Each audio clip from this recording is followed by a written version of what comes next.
Πέτροπούλος. Έκανε φωτογραφία του Πελοπάνης Φραπέ. Τι να φορά.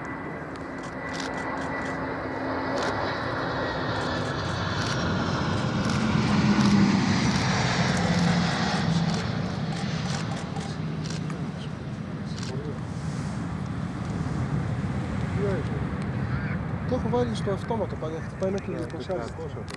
Οι κοροσμές δεν τρέχουν, αυτό ήταν. Να ζήτησε ο Λίχτης, priority landing, γιατί τελειώνει το κάψιμο.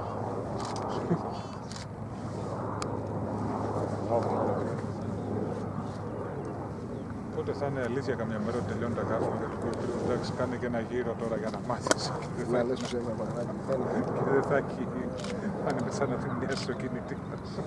Θα μαζευτούν το παρακολούθητε επιβάτες που έρχονται μαζί τους αναπτύρες.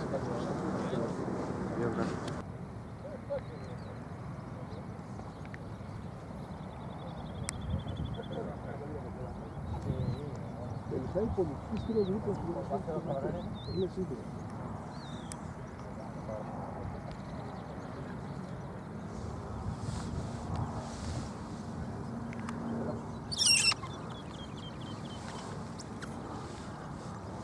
Και πρέπει να είναι το αεροδρόμιο πάλι.